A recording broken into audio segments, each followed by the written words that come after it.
Ano kayang ginagawa niya mga katropa? Tignan mo, oh. Parang may ginagawa siya. Parang iba yung ginagawa niya eh. Oh. Ano kaya ito? Palingon-lingon pa siya mga katropa.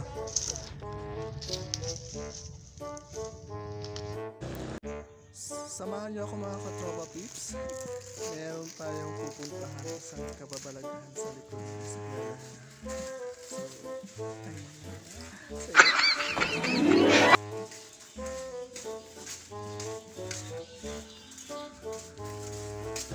Huwag tayong maingay mga katropa, tahimik lang tayo parang si Cayetano.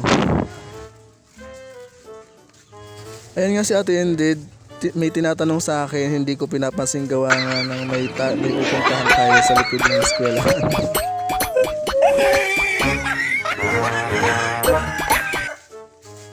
Huwag maingay, diyan na.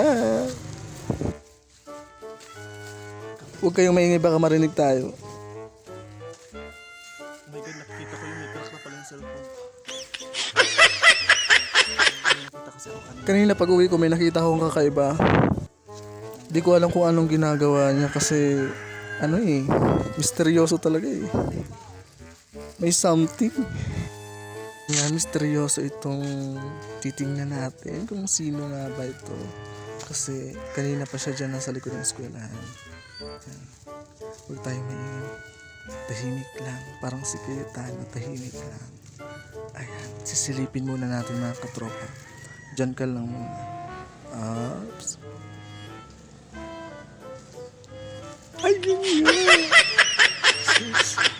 Excited na ba kayo mga katropa?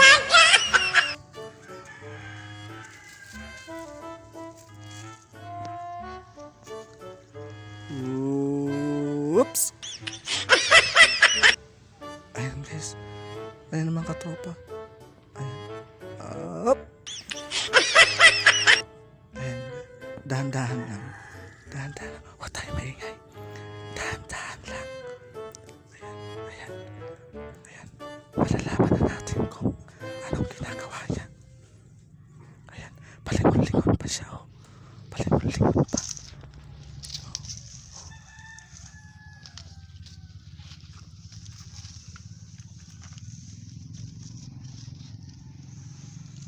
Anong ginagawa mo dyan? Bakit? Akala ko nag-aano ka.